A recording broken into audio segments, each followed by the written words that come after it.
Доброго ранку, 9 година, час новин на АТР, 26 жовтня, 1337-й день анексії Криму, у студії Ескандер Маметов. Теракт у Києві. Напередодні ввечері намагалися вбити народного депутата, колишнього командира добровольчого батальйону «Азов» Ігоря Мосійчука. Вибуховий пристрій дистанційно підірвали поблизу депутатського авто. Охоронець політика, боєць одного із спецполків МВС, загинув на місці. Сам Мосійчук з осколковими пораненнями у лікарні. Бомба для депутата. Вчора увечері вибухом поблизу одного із телеканалів поранило 5 людей. На цей момент відомо, що серед них були Ігор Мосійчук, народний депутат, член Радикальної партії, його охоронець та політолог Віталій Бала.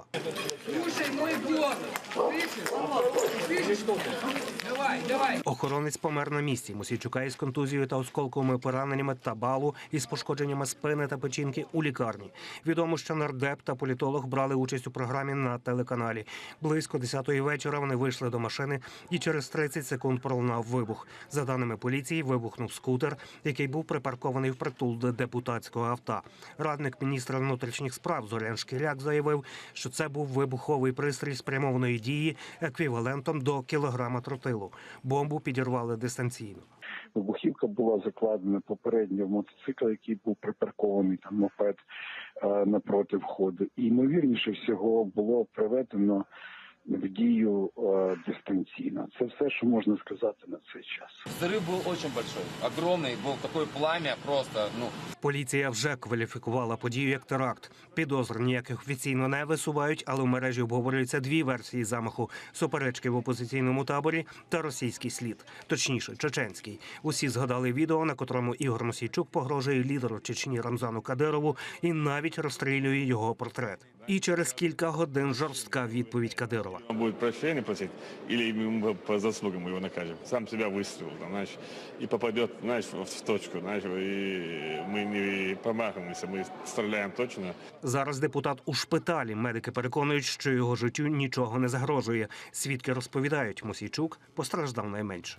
Вы узнали Мосійчука, кстати? А что, Мосійчук? Я не видел здесь Мосійчука. Здесь Не нужно делать здесь пиар для Мосійчука, его здесь не было вообще. Сам Мосійчук на своїй сторінці у Фейсбук заявив, замовники замаху сидять у Москві, виконавці у Києві. Поки невідомі особи ще 2 людей, які були поблизу у момент вибуху. Наймовірніше, це випадкові перехожі, але про ступінь їхніх поранень не повідомляють ні поліція, ні медики. Костянтин Терстяний, Заман, АТР. Щойно стало відомо, загиблих у вчорашньому інциденті 2. Окрім охоронця Ігоря Мосійчука, загинув ще один чоловік. Утім, хто він, поки не розголошують. Як почувається Ігор Мосійчук, ми спитаємо в нашої кореспондентки Вікторії Аблязової. Вона від самого ранку чергує під шпиталем, куди вночі направили нардепа. Віко, розкажи, будь ласка, що тобі відомо, як почувається Ігор Мосійчук? Зараз ми перебуваємо під дверима приватної клініки, де знаходиться Ігор Мосійчук. Сьогодні вночі його прооперували. Сама ж адміністрація клініки коментарів не дає, адже їх немає на місці. Втім, на сторінці Ігоря Мосійчука у Фейсбуці з'явилася інформація про те, що його стан оцінюють як стан середньої тяжкості. Сьогодні вночі йому зробили операцію, зараз же він знаходиться у реанімації. Також на своїй сторінці у Фейсбук Ігор Мосійчук написав про те, що підозрює у замаху на себе російську сторону. Втім, вважає, що виконавці були київські. Нагадаю, вчора біля каналу «Еспресо» стався вибух. Тоді загинув охоронець Руслан Ігора Мосійчука. Також травми отримав політолог Віталій Бала. Ескандер. Дякуємо. Це була Вікторія Аблязова. Вона від самого ранку чергує під приватною клінікою, в якій перебуває Ігор Мосійчук.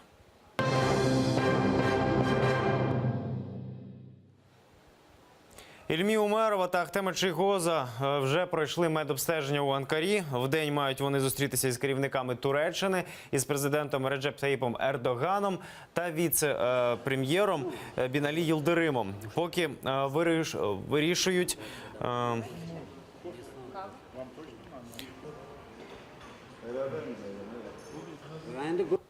Aslında bu adımlar şöyle söyleyeyim. Ця подія нагадала мені перемовини Рейгана з Горбачовим у 80-х, коли йшлося про Мустафу Джемілєва. Я сподіваюся, що це перші кроки на шляху до звільнення інших кримських татар та до звільнення Криму в цілому.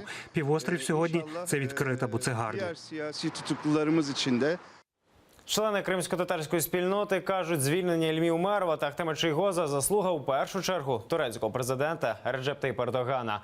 Він провів низку напружених переговорів з цього приводу. elbette iki kahraman Звісно, звільнення двох кримських татар вселило нам нові надії. І в Криму, і в Туреччині народ щасливий з цього приводу. Однак, з іншого боку, це означає, що ще двоє наших героїв вигнані з Криму. Це свого роду депортація. Потрібно поглянути на це іще й з цього боку. taraftan da tabii yüreğimizin başka bir tarafı da Вже сьогодні Ахтема Чийгоза та Ільмі Умерова чекають в Україні. Напередодні про свої наміри якнайшвидшого повернення обоє заявили у телефонному інтерв'ю телеканалу АТР. Обидва розповіли короткі подробиці свого звільнення та заявили, попри небезпеку для власного життя та свободи, не полишатимуть спроб заїхати у Крим. Утром меня вывели с камеры, потом посадили в машину, но меня вывезли в аэропорт, потом чуть позже привезли Ильму Умерова. Меня практически с койки, из палаты забрали рано утром. Привезли в аэропорт, погрузили в самолет. Там уже находился Ахтем Чийгоз. Перелетели мы в Анапу, потом полетели в неизвестном направлении. Мы не знали куда. То ли в Сибирь полетим, то ли еще куда-нибудь. Через некоторое время я обязательно сделаю попытку заехать в Крым, потому что я вообще-то намерен жить и бороться в Крыму. Не это риск. Риск это находиться все время за пределами своей родины. Вот это риск. Это вот тяжело. Это трагедия. Я полжизни прожил на чужбине.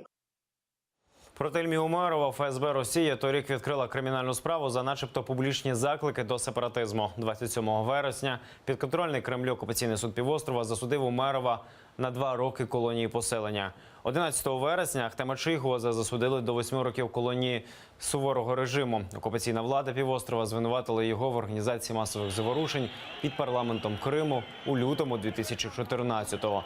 За ґратами Ахтем Чийгоз провів майже 3 роки. Зі звільненням Ільмі Умерова та Ахтема Чийгоза ввечері привітав президент України Петро Порошенко. Він зазначив, над цим довго працював спільно з турецьким колегою Реджеп Таййипом Ердоганом. І дуже радий, що складні довготривалі переговори нарешті дали результат.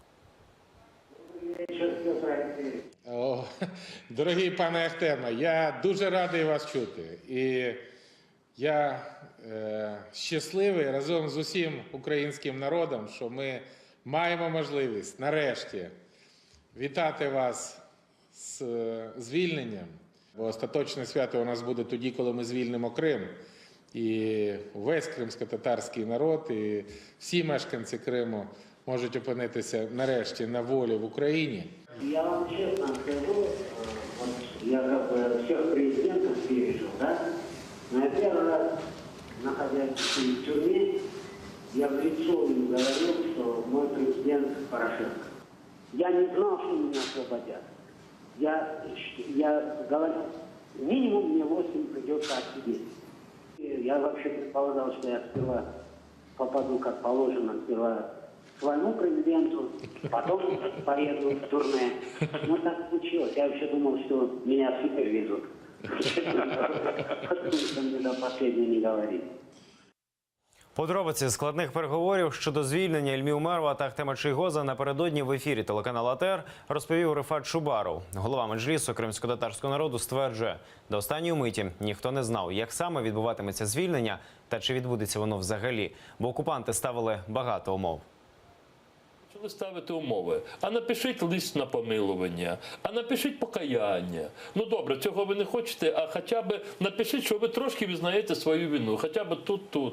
І хочу сказати про це однозначно, і Ахтем, і Ільмі, вони все це відкинули, вони достойно все це витримали. Зрештою, заступників голови Меджлісу Росія видала Туреччині. Літаком із Сімферополя їх направили спочатку до Анапи і вже потім до Анкари. Напряму летіти було не можна. Саме через анексію міжнародне співтовариство не приймає літаків з окупованого Криму. А от про умови звільнення і досі відомо небагато.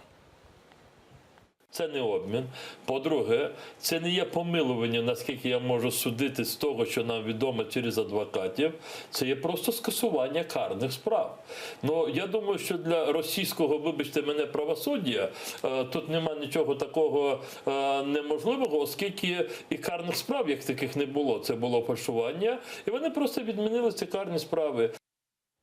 Наразі це всі новини. Аби знати більше, дивіться наступний випуск «Заман кримсько-татарської» з Мавілем Мухтаровою об 11-й годині. А просто зараз ранкова програма «Сабай» з Аліною Блохіною. Придбайте підписку на наш телеканал на сайті АТР і отримайте доступ до архіву першого кримсько-татарського. Будьте з нами, ваша підтримка важлива для нас.